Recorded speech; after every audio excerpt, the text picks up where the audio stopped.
321. Hi, this is William Ramsey. Welcome to William Ramsey Investigates. On tonight's show, I have a very special guest. His name is Daniel J. Flynn. He published a book that I completed this morning. Excellent book. And I lived in Northern California, so I was somewhat familiar with a lot of the events. Let me turn that off. Sorry. And I just had a little readback. Anyway, the title of the book is Cult City, Jim Jones, Harvey Milk, and the 10 Days That Shook San Francisco. Daniel J. Flynn is a senior editor of the American Spectator. He's also written other books. He published The War on Football in 2013, Blue Collar Intellectuals 2011, A Conservative History of the American Left 2008, Intellectual Morons 2004, and Why the Left Hates America 2002. His articles have appeared in Los Angeles Times, Chicago Tribune, Boston Globe, New York Post, City Journal, and National Review. His website is www.flynnfiles.com, FLYNNFILES.com. And he's putting out regular articles every week for the American Spectator, so he's definitely still writing. But I'm delighted to have him on the show because it was an excellent book, and it really opened up this fascinating series of events that took place in 1978 in San Francisco. So, Mr. Flynn, are you there? I am. Thank you for having me. Awesome. Well, thanks for agreeing to the interview. For people who may not have heard your name or aren't familiar with your work, can you talk a little bit about your journalism career and what led you to write this book, Cult City? Well, I think the second question is a little easier. When I was a little boy, I didn't grow up in Northern California, but when I was about 5 years old, I heard about what had happened at Jonestown, that there were a number of people that killed themselves at the request of their leader. And I thought, wow, this is the weirdest thing that I have ever heard in my life.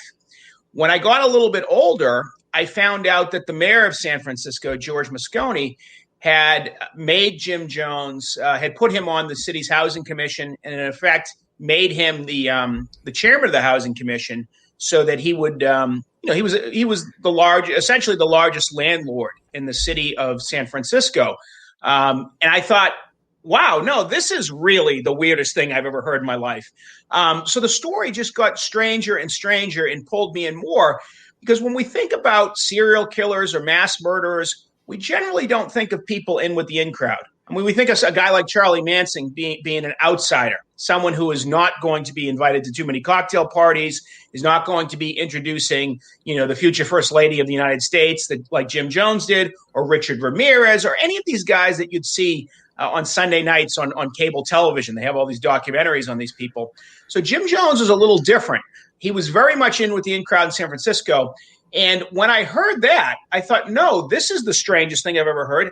I want to know more about this. And it set me on this journey from about 2008 to 2018.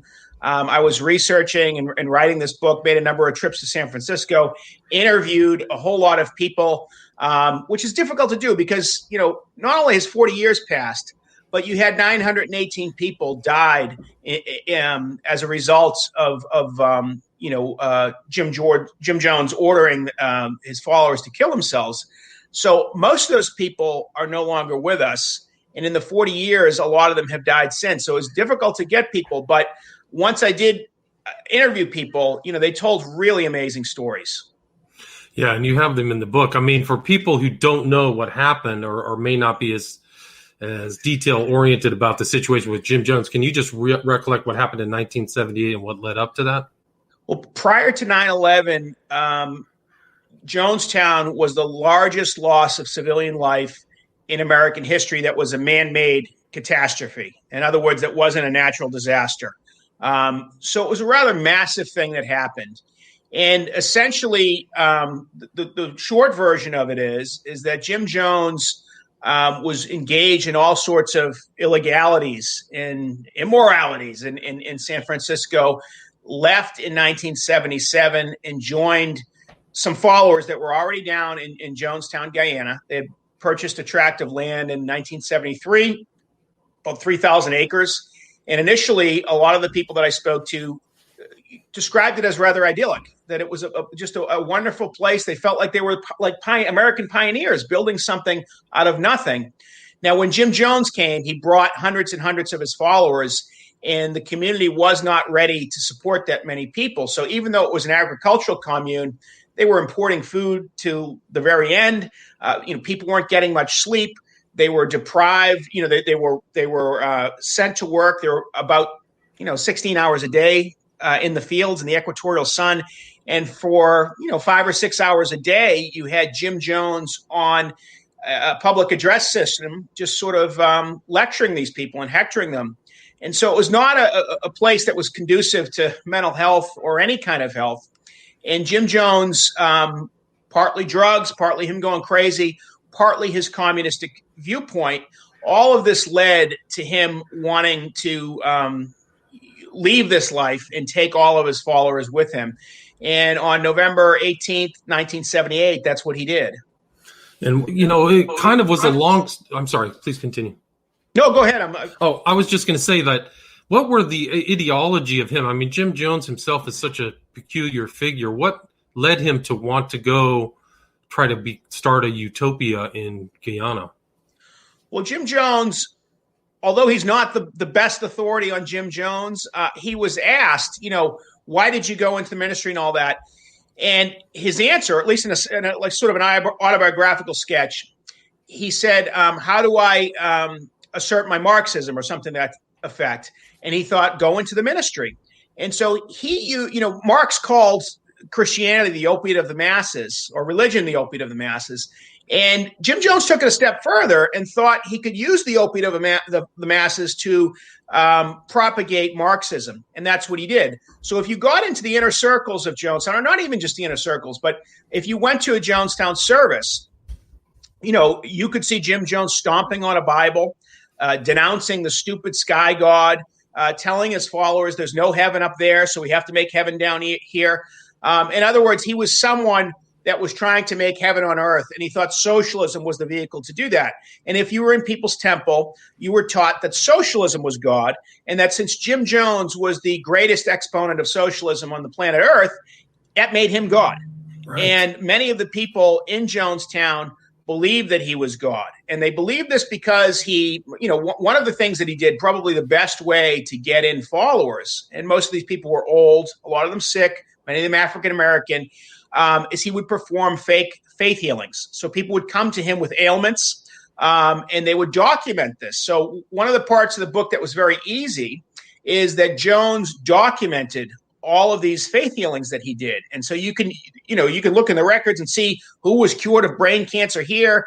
And they had very specific boasts of how many people he raised from the dead. And he would warn his followers, listen, whatever you do, if you die, don't use that embalming fluid because there's no hope after that. I can't bring you back to life after you use the embalming fluid. So people really believed that he created miracles. Not only did they believe it back then, but when I interviewed one of it, several of his followers but one of his followers was very, very open about this, that he still to this day believed that Jim Jones could cure people, that he had supernatural powers, that he could read minds. And I said, well, I asked him, when did you realize this guy was a scam? And he said, what do you mean? I said, when did you realize this was a bunch of abracadabra? So I don't know what you're talking about. And I said, when did you realize it was all fake? When did you realize this guy was a charlatan? And he said, oh, no, Jim Jones had power. And he went on to describe that power. And it wasn't just power of a psychological sort or a charismatic sort.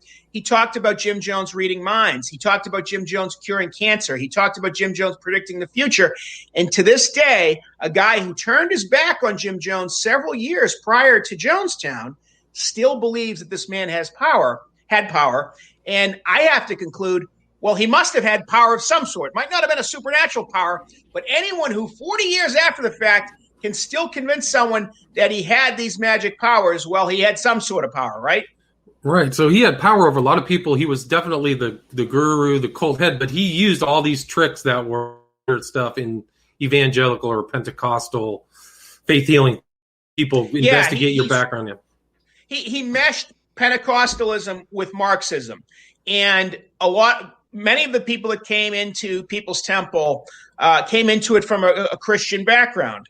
And so for those people to sort of give up on that and to view Jim Jones as God, and it got more extreme. When they went down to Jonestown, it got very extreme. I talked to several people that were in Jonestown, including a guy who was shot and another one who witnessed partially a woman, the aftermath of a woman killing her children with a knife. these people said that Jim Jones confiscated the Bibles when they got to Jonestown, and when they ran out of toilet paper, he instructed the followers to use the Bibles as toilet paper.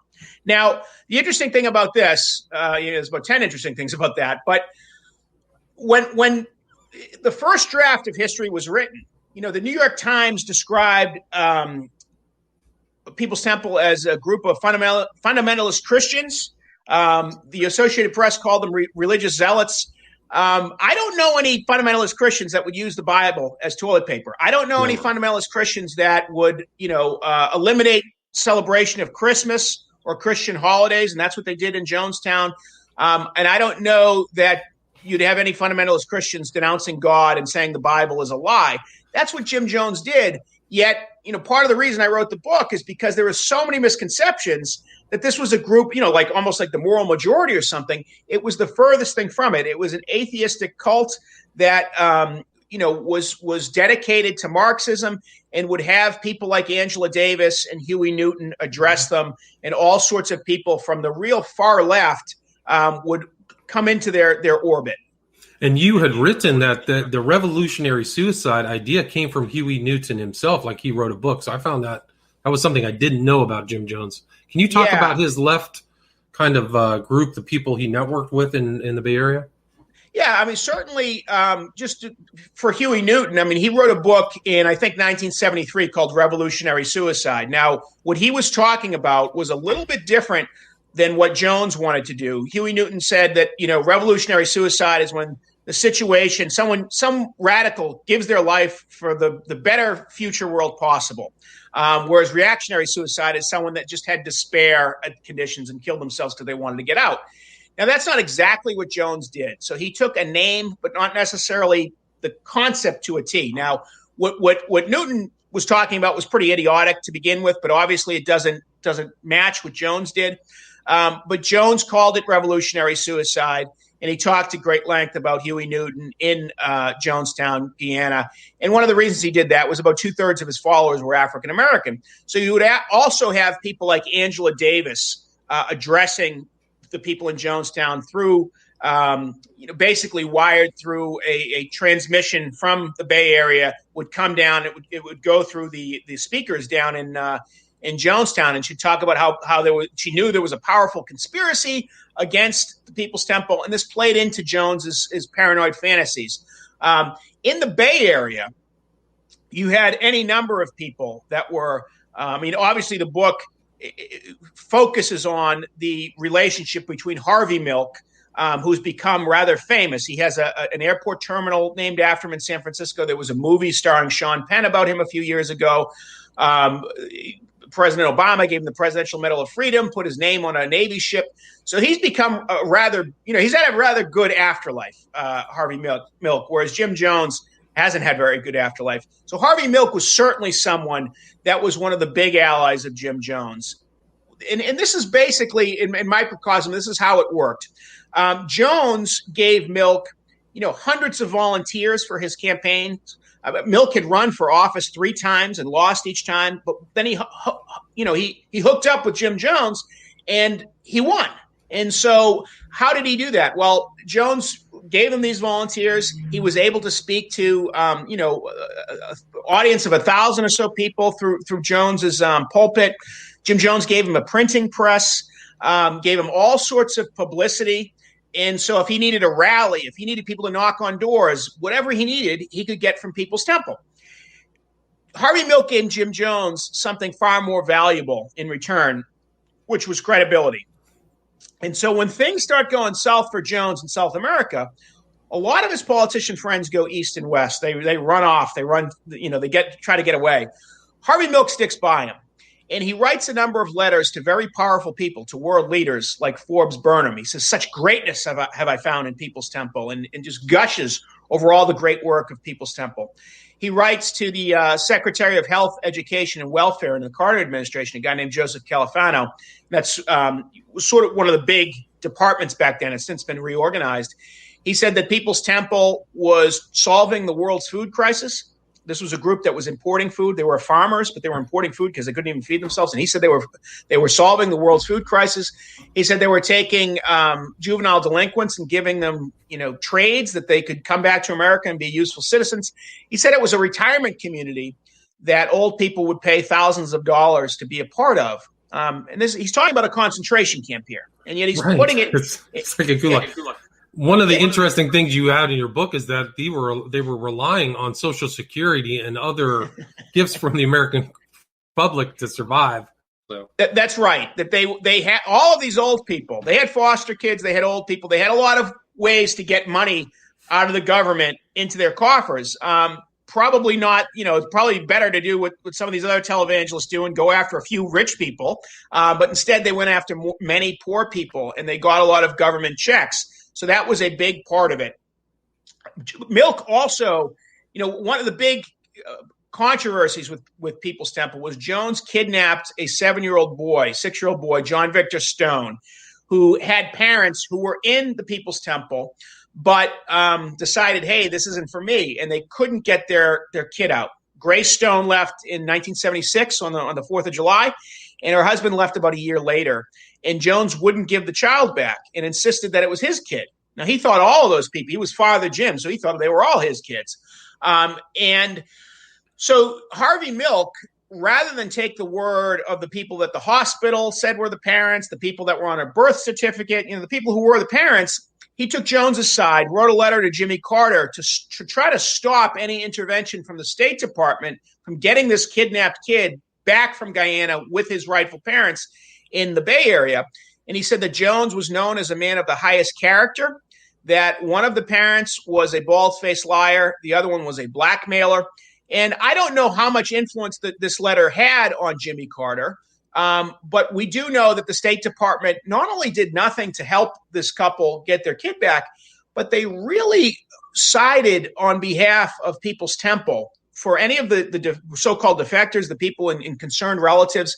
When they would give information to the folks in the consulate down in Guyana, there was a guy in the consulate that would feed that information back to Jim Jones. That was a terribly reckless and dangerous thing that they did. And, I think the reason that they took Jones's side is that he had all of these bigwigs that knew him in San Francisco, including one of them. I mean, when Rosalind Carter went to San Francisco in 1976 to campaign for her husband, who introduces her to an audience? It's Jim Jones. This guy that would kill over 900 people introduces the future First Lady of the United States when she comes to campaign for Jimmy Carter. So the idea that Jones was not on the radar of the Carters is pretty ridiculous. I mean, he had phone conversations with Rosalind Carter that he taped. So we know that they knew each other, and it's not like I can call the First Lady of the United States or you can call the First Lady of the United States. So he'd get a hotline in with some of these people. And when people started saying, hey, you know what, this guy isn't such a great guy, they didn't believe it. Right. And there's some real problems. I mean, he was always on drugs, right? Wasn't he kind of a multi-pharmaceutical user, Jim Jones? Yeah. And they go to California. People's Temple starts in Indianapolis. And Jim Jones has a Pentecostal ministry. And in Indianapolis, you can imagine he has a radio show in Indianapolis, kind of a late night Sunday Bible show that you might hear on some low watch stations. But he had a pretty big station that's still around now that ran his radio show. And as you can imagine, Indianapolis, his kind of message is not going to play as well as it's going to play in the Bay Area. And so in the mid-1960s, he moves out to California. And in California, he starts taking on a fashion accessory that a lot of Californians you'll see in California, which is sunglasses.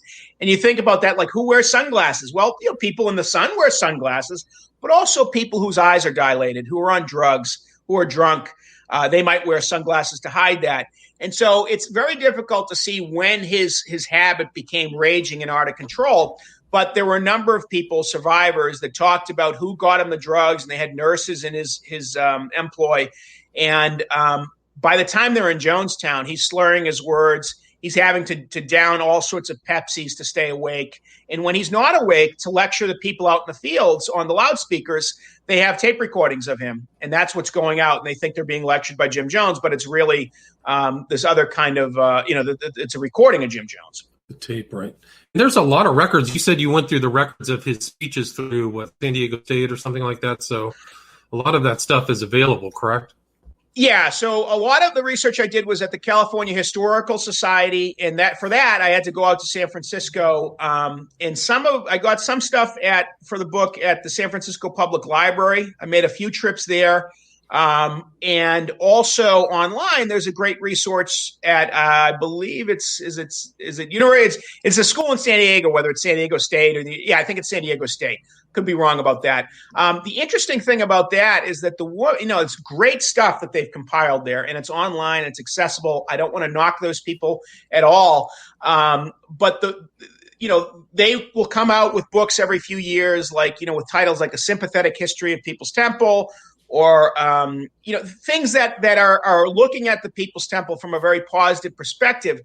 And the reason that they're doing this is that the woman that's in charge, two of her sisters were Jones's lieutenants. One of her sisters was impregnated by Jones and had a kid that was killed down there. Both of them died. One of them was probably the last person to die at Jonestown and may have actually inflicted the bullet into Jim Jones before killing herself. So it's really odd. It'd be as if like Goebbels' relatives, came out saying, "Hey, these people really weren't so bad." There's something unseemly about it that I find gross. But at the same time, they've put together an amazing, very accessible speeches that they've transcribed, and they put recordings up online. And it's not like that has a bias or anything like that. So I appreciate what they did. I think that's my main view is appreciation, but sort of the smaller view is that I find what they did strange. I think they attacked my book or something like that when it came out, but it's not like there was a lot of people reading what they were doing anyways. But Harvey Milk was a kind of like Jim Jones in the sense that they both found California a place to reinvent themselves. Would you? Yeah, I mean, Jim Jones was a monkey salesman in Indianapolis. He was selling monkeys door to door. I don't know how you can make money doing that, but that was one of his little hustles. And Harvey Milk, similarly, he had a lot of hustles going on. He was a very intelligent man. He was a school teacher. That didn't work out for him. He was a stock analyst. He didn't find that fulfilling after a while, even though he made money. He was working on Jesus Christ Superstar and Hair. So when the 60s kind of went in a different direction, Harvey Milk went in a different direction. He was, in 1964, he was handing out Goldwater literature with his 16-year-old boyfriend in the subways of New York City, in the subways of Manhattan. And, 4 or 5 years later, he has really long hair. He's wearing beads everywhere. He's working, he's hanging out with the sort of the factory set that hangs out with Andy Warhol. He's dabbling in Jesus Christ Superstar and Hair. He really, when they say what a long, strange trip it's been in the 1960s, you talk about a guy like Harvey Milk. And he had been to San Francisco before when he was in the Navy. The interesting thing is when he later has a political career in San Francisco, Harvey Milk boasts about being kicked out of the Navy with a dishonorable discharge because he was a homosexual. Now, the reality is he got an honorable discharge. He served honorably. But he thought he would get street cred by saying, I got kicked out because of gays in the military. It's absolutely not true. I have his honorable discharge. He served his time there. And so, there was something of a kind of a Music Man, P.T. Barnum character with Milk that he would, say a lie to sort of further his career. Like a lot of politicians. But he also, just sorry to interrupt too, but he was also not out as kind of a vocal homosexual activist until later on in his life, right? I think that's correct. It's a fact that, Harvey Milk went around telling young people that they should come out. The reality is that Harvey Milk never came out to his parents. They lived well into his adulthood. He never came out and said, I'm gay. Maybe they figured it out after a while, but he never did that. And so he offered advice that he didn't himself take. It wasn't until he got to San Francisco that he became a real activist. Now, he had dated a real activist years prior, a guy that was in a real prominent homosexual rights organization when that wasn't very fashionable. And he was scared to death and actually broke off the relationship because of it.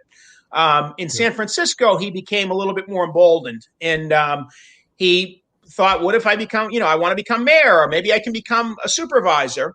And that's what he set out to do. And so in 1973, it was still in San Francisco, a bit of a, you'd be like a novelty candidate if you ran as a gay man. And of course, a lot of gays didn't like the fact that Harvey Milk was running, because they thought, well, there's a straight politician that's going to be more palatable to the mass of voters, but yet they can carry our baggage. They can get our issues over.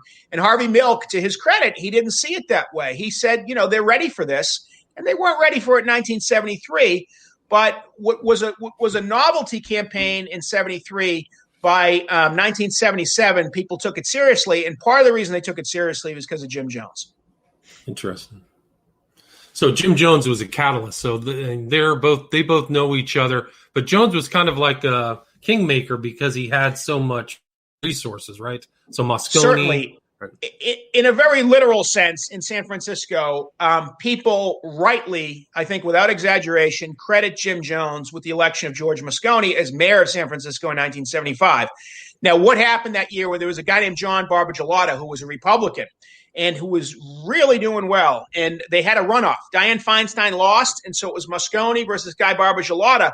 And because there was a public employees union strike, that you had policemen and firemen going on strike, which is very difficult for a city when you have the police go on strike. A city like San Francisco in the mid-1970s. Remember, this is the place the Dirty Harry movies were set. So it was a very different place back then.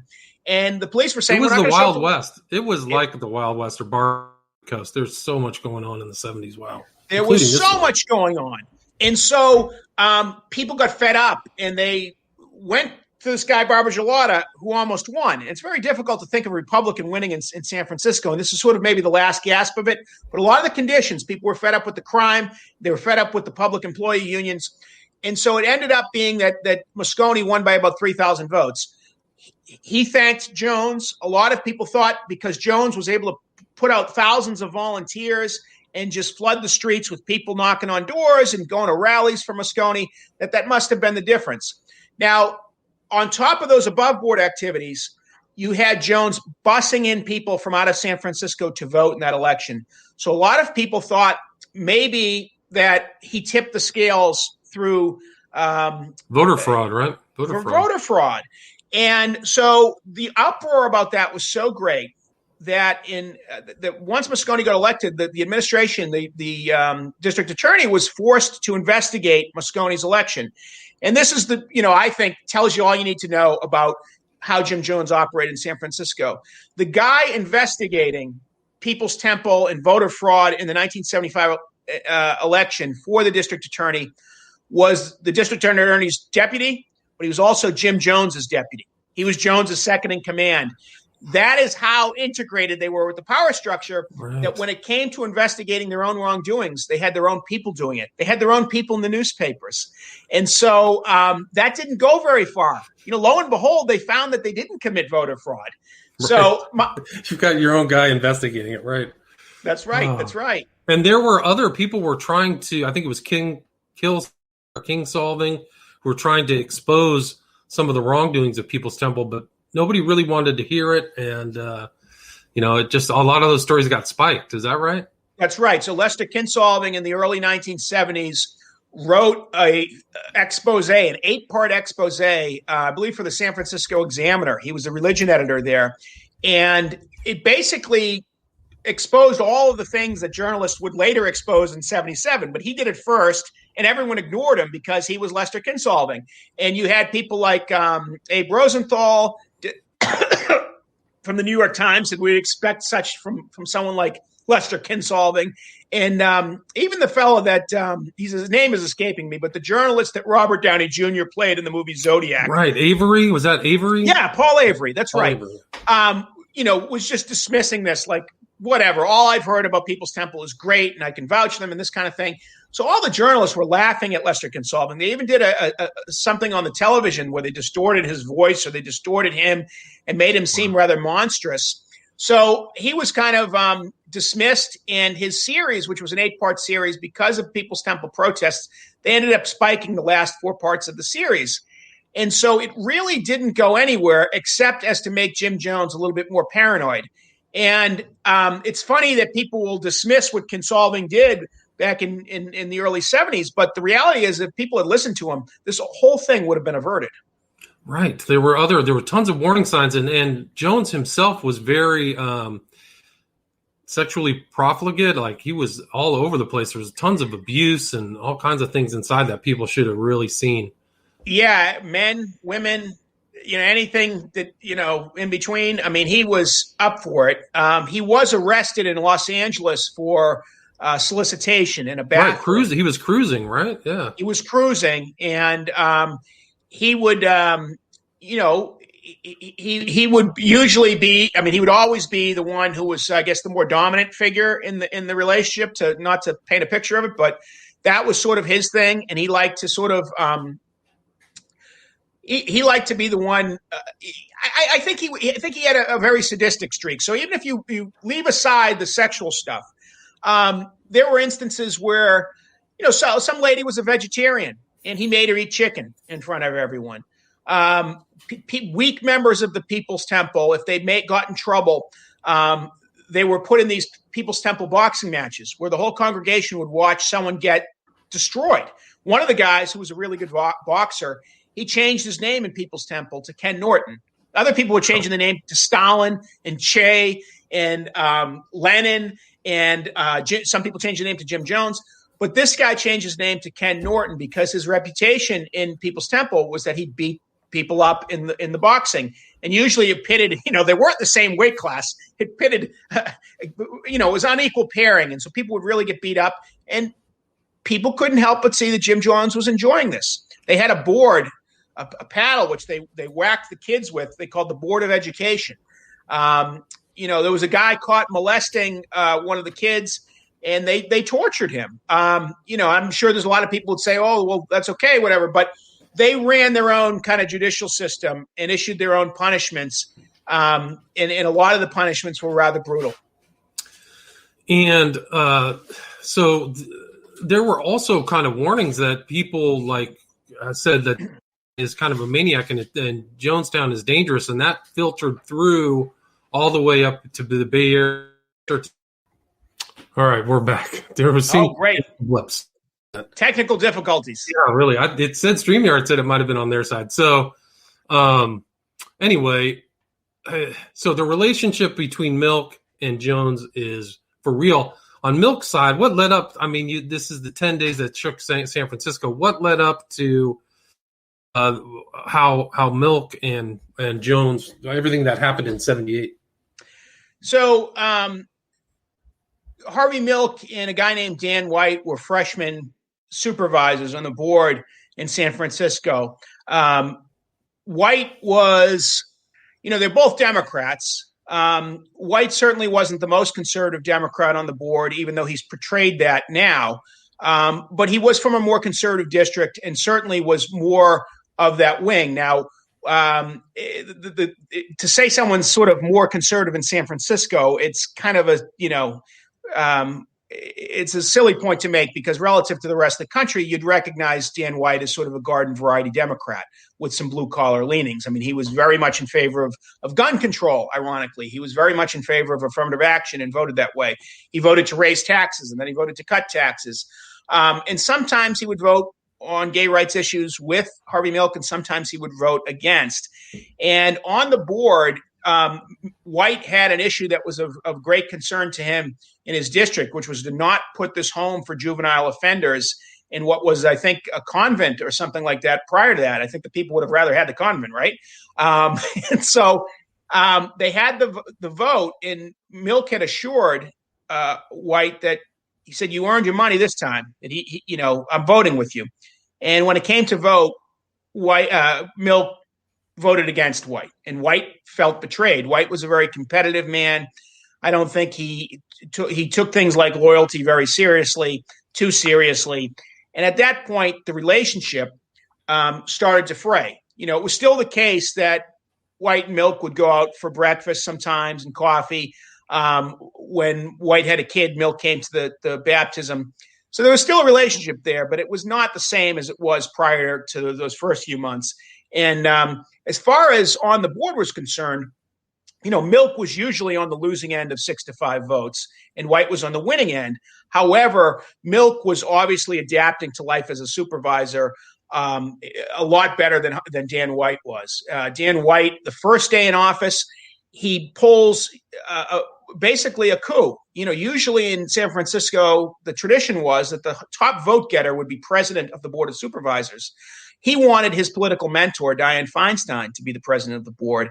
And so he engineers this where a guy named Quentin Kopp, who was the most conservative Democrat on the board, and there was one Republican, and this guy, Quentin Kopp, was certainly the most conservative, he goes against Kopp and goes for Feinstein. Feinstein's kind of a middle-of-the-road Democrat on the board, and she becomes the president. From that day to his last day in City Hall, Dan White didn't have much of an effect at all, even though he would usually vote the right way, vote on the winning side. Harvey Milk was, took to politics like a fish to water, and took to the Board of Supervisors like a fish to water. But from that point, when Milk betrayed him, their relationship wasn't very good, and the relationship deteriorated.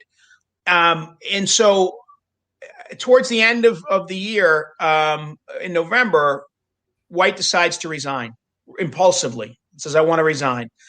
The police unions and all of the, people that had firemen, White was a former policeman. He was a former fireman. They all came to him and said, we rang doorbells for you. We held signs for you, and you just resign out of nothing. Ask for your job back. And he goes to the mayor and says, I don't want to resign after all. Could I have my job back? And the mayor said, yeah, you could, I'm considering it that he'd ever resign. He's back on the board. And Harvey Milk gets in the mayor's ear and says, you know what? We're on the wrong side of a lot of 6-5 votes. And he is the deciding vote on a lot of these things. So why are you doing this? I mean, it's rather Machiavellian of Milk, but it's good politics. I mean, it's smart politics. And the mayor says, yeah, you're right, and decides to reverse himself. Well, for White, who was a guy that, couldn't take losing and didn't like the idea of someone betraying him, he viewed this as the betrayal of all betrayals. He was under a lot of pressure with his family. He wasn't making a whole lot of money. He actually took a pay cut to be on the Board of Supervisors. I think they were making $9,500. He was really under a lot of stress and probably had something wrong with him, like bipolar or something like that. I mean, they use this Twinkie defense later. The guy had something wrong with him. I don't know what he had wrong with him. I don't think it was sugar. I don't think it was Twinkies, but he had something wrong with him.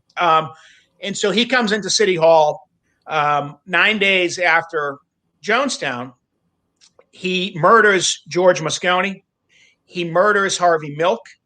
And in the middle of this, Dianne Feinstein comes to him and says, Dan, can I speak to you? Can I speak to you? Because he was coming that day to pull a stunt because the mayor was going to appoint his successor.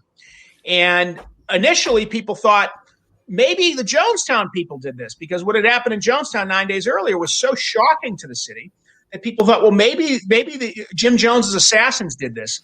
But very quickly, very clearly, people realized that this was this disgruntled former supervisor who did this. The interesting thing about all this is that kind of like Jim Jones, the history, that first draft of history makes things, makes us think something happened that really didn't happen. Over the years, there has been this idea that Dan White was some kind of conservative Republican when he was not. He was a garden variety Democrat, a San Francisco Democrat at that. There was an idea that he killed because he was hated gays. The reality was that I spoke to a guy named Ray Sloan, who was Dan White's chief of staff. He was his business partner. He was a guy who ran his campaign. He was campaign manager. He was gay. Dan White knew he was gay. Wasn't really talked about or anything like that. But the idea that you would be so motivated by, you hated gays so much that you would kill a man for it, and yet you would hire someone as a gay man as your chief of staff, your business partner, all this kind of thing, that doesn't make sense. Right. Dan White actually went to the largest gay rights fundraiser in the history of the United States up until that point, paid $100 to defeat the Briggs Initiative, which was I think kind of an ill-advised initiative where it would empower school boards to fire teachers, not merely because they were gay, but even if they supported gay rights, that they could fire them. And initially that had a lot of support in California. Ronald Reagan came out against it. and the poll numbers reversed, and it lost, almost 60-40. And White was, like all the supervisors, White was against that. There were certainly some votes. There was a gay rights ordinance that he voted against in San Francisco, and he was the sole vote against that. But that, I think, was more to, give kind of an in-your-face to Milk, because Milk had done the same thing on an issue he cared about, and so he returned the favor. And he looked kind of petty in the process, because that really wasn't where his heart was on those issues. So he had kind of a mixed bag on those issues. But in the years since, he's been portrayed as someone that is just sort of motivated by homophobia, right, which, begs the question, why did he kill George Moscone, who, was the furthest thing from a homosexual? He had 4 kids, right? He had a bunch of kids, but he had a lot of things going on. And so it's just one of these narratives that I think they've tried to make Milk into a gay Martin Luther King figure. This racist James Earl Ray killed Martin Luther King. So let's say this homophobe killed Harvey Milk. That's not what happened. Right. And that's an important aspect of your book, is this notion of revisionism and historical revisionism, and also people trying to protect ideology and things like that, especially about Milk and Jim Jones, about these stories, how they got spoonerized or expurgated certain aspects of it. But do you have time? We're at about 45 minutes. Do you have time to take a few questions? Yeah. Okay, so Lance Gray is asking you, did any of Jones's SF political pals follow him to Guyana? Well, sure. Most of them didn't stay there, but the lieutenant governor of the state, Mervyn Dimely, went down there, and he proclaimed it, almost like a paradise. You had Mark Lane and Charles Gary. Mark Lane being sort of a conspiracy theorist who's famous for his ideas about the Kennedy assassination, then the MLK assassination, and Charles Gary being, famous 1960s lawyer of various cause celebs, including Huey Newton and black people in the Black Panthers. They acted as his lawyers. They went down there, and they said that they were so impressed. A guy named Carlton Goodlett, who was a bigwig in San Francisco, he went down there and basically compared it to paradise or something along those lines. They were looking at a concentration camp, and they were coming home and saying that this was paradise. Now, Lane and Gary, the 2 lawyers, were in Jonestown when the murders happened. Jones allowed them to leave. He allowed 3 other people to leave, 2 brothers. I interviewed one of them for the book. They gave them $3 million or so, I think, in gold and cash. And he instructed them to give that money to the Soviet Union, to the embassy, the Soviet embassy in Guyana. I don't think they made, that's a lot, very heavy, all that money. And I don't think they made it too far into the jungle with all that money. The 2 lawyers ended up fighting not fighting for real, but they were bickering the whole way out. And Charles Gary, I don't know that he ever really recovered from this, because he died a number of years later, but I think it really took the wind out of his sails, because he realized he had done something vile. Mark Lane, was such a kind of a scurrilous character, kind of just a rogue, and I don't think he took it very hard, because he kept spinning various conspiracy theories about it over the years, even though I know he knows it was true. The interesting thing about what happened in Guyana when they started killing people, it was so efficient that it was over within a few hours. They killed the children first, because they thought, if you're an adult and you're seeing little kids die, your will to live is going to be sapped. They had spent less than a penny per person on doses of cyanide that ultimately killed people within a minute or so. People were frothing at the mouth. They were going into convulsions. Their eyes were doing crazy things, and they were taking cyanide with Flavor Aid and some Valium that they thought was going to dull the pain, but it really didn't work. The Valium didn't go into your system the way that cyanide goes into your system. So in a very short period of time, it was very efficient. Within a few hours, you had about 900 people dead from this. There were 4 people that escaped that Jim Jones didn't allow to escape, and 2 of them were old African Americans who one of them saw what was going on, thought, I better go back to my bed. The other one fell asleep through it. And then there were 2 street smart African Americans who saw what happened and left and said, I'm getting out of here. And they found a way to get out of Jonestown. But other than that, pretty much everyone was killed. And so it was, there were people on the airstrip, including Congressman Leo Ryan, who were killed, and some people escaped from that. But of the people who were in Jonestown when the killing started, only 4 people who Jones didn't allow to escape from this escaped from it. So they were pretty good at what they did.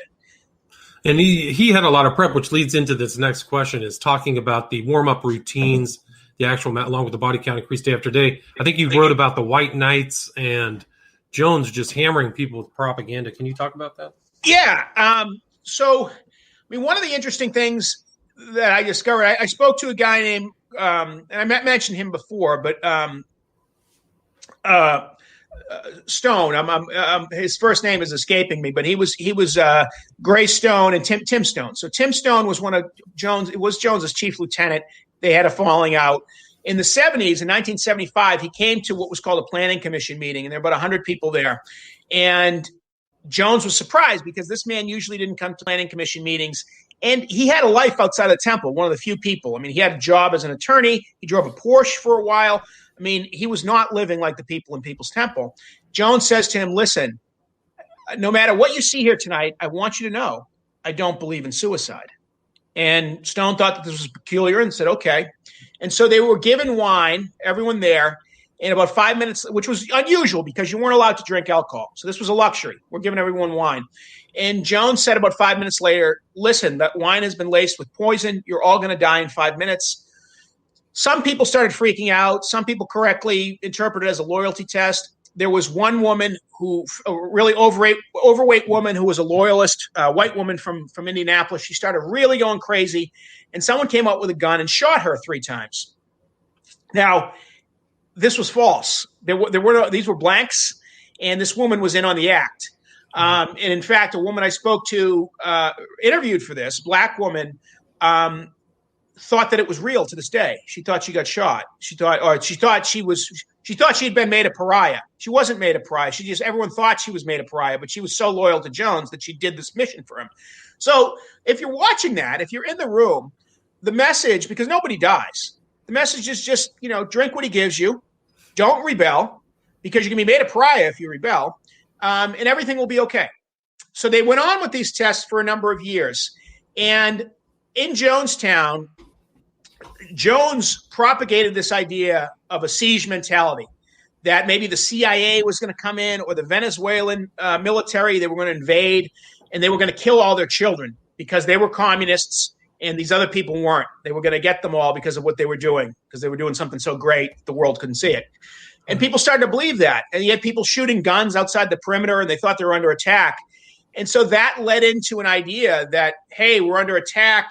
They're going to kill our babies. They all believed in Jones. You add to this conditioning with the wine test that the leadership had done over the years, and you think about how your brain works when you're being starved, when you're being deprived of sleep, when you're closed off from all of your relatives, when you're worked 16 hours a day in that hot sun, and you start to understand that why these people did what they did. Now, if you listen to the death tapes, Jones quite clearly says, we're dying. We're not committing suicide. We're committing revolutionary suicide, protesting the conditions of an inhumane world. He says that they're doing this for the glory of communism. And the thought was that everyone would look at these people with this revolutionary suicide and see, wow, these people basically just went on strike against the world. They put their lives on the line. We really need to get rid of capitalism and institute communism. That was the idea. Now, sounds very idiotic in looking back on it, but that's what some of those people really believed. Yeah, it's pretty remarkable. And also kind of his ideas or his vision of some kind of equality didn't quite play out as well as at least his propaganda was concerned. Would you agree with that? Yeah. I mean, one of the interesting things about Jones is that he had a type. With women, at least, he had a type. I think with men, he was trying to just assert his dominance. With women, and he wanted to embarrass people and humiliate them and shame them. With women, he had this kind of 70s type. You remember those posters of Farrah Fawcett, right? So he had these kind of very skinny, almost anorexic, small-breasted white women who were young, in their early 20s. There was one instance where he deviated from that. There was a young black woman in her teens that had went out with one of his adopted sons, and he came on to her. And, when you're 17, 18-year-old girl, being a 47-year-old man, young women are not all that attracted to 47-year-old men. It's reality. Jones came on to this girl. He was 47, and she was like, I don't want any part of this. He was kind of paunchy and was not looking his best. And he decided that she was insane for this and needed to be drugged. And so they drugged her into compliance. And, and I know people that witnessed this, that she was drugged every day, and she was basically incoherent. And that's how Jim Jones was able to force himself on her. So did he rape people down there? Yes, he did. Did he do things that nowadays we might consider rape? Certainly. Maybe in those days they didn't. If you're basically using his power to have sex with his followers, he did that. And sometimes he used things like drugs to accomplish that fact. But also the ethnicity of the People's Temple was 60 for 2/3 African American, and it didn't quite play out that they were involved in kind of equal. It was like a lot of the white people were the ones making decisions as well as Jones, and the other ones. That's absolutely right. In Jones's cottage, it's not like he was living in luxury, but the guy had a refrigerator and drinking Pepsis and having the meals he wanted to have. Whereas everyone else was living a different life. The people that were going to be spotted around that cabin were white people, primarily young white women and a few a white guy and a few others. But there is something very stark in when you look at the people who died. They were primarily African-American, about 2/3 of them African-American. A lot of them were old people, and some of them were very young people. But the people calling the shots, the women around him, who almost towards the end had as much power as Jim Jones, they were young white women. And also a guy who, Larry Schacht, who was a doctor of some sort. Jones sent him down to Mexico to get a medical degree. He was doing all these experiments, experimenting with pigs, killing pigs with cyanide. How big of a dose would you need to kill a human and that kind of thing? He was heavily involved in it. One of the interesting things, I spoke to a member of the Jonestown basketball team, and he was a friend of Jim Jones' son, his natural-born son. And they went to Georgetown to play basketball the day of the suicides, but they had an idea that something bad was going to happen. And so they began to plot. And they had a scheme that involved a shovel, a pretense, and a gun. And they were going to bring Jim Jones out into the jungle, have a hole dug, put a couple of bullets in the back of his head, and that would be the end of it. They went to play basketball, and prior to that, they went to Marceline Jones and said, we want to do this. This is getting dangerous. And she said, well, wait, can you wait till you come back from your basketball game to do it? I think you're right. When they came back from the basketball game, it was to identify bodies. So the situation would have been so much different had there, I don't know how much of it was just daydreaming or how much they were serious, but the gentleman I spoke to indicated that they were serious. They knew the situation was dire. So at several points along the way, people could have changed history, but it didn't work out that way, unfortunately. Yeah, I mean, it's just a terrible tragedy. And, one of the strangest stories, but we're at almost an hour. Dan, do you have anything you'd like to add? Anything I missed or anything you're working on, or you can reach out to I work on a newsletter every day called Spectator AM that's affiliated with the American Spectator. I'm always working on a book, but I have to tell you, this took 10 years to write. And when you write something for 10 years, it takes a lot out of you. And everything after that almost becomes anticlimactic. So I need to get my juice up for a new book. But mainly what I do is I write Spectator AM column. It's a paid newsletter every day. You can subscribe through the American Spectator. I also write a free column every week at the American Spectator. It usually comes out on Fridays. So if people are interested in that, go to the Spectator. If they're interested in the book, Cult City, Dan Flynn, you can buy it wherever. Can you buy it at your website? Is it at flynnfiles.com? Can you get a signed copy? I think if they email me, I could get someone a signed copy. But my Flynn Files website has had better days. I need to sort of bring that back from the dead. I used to be very active on that, but now it's just sort of a static site.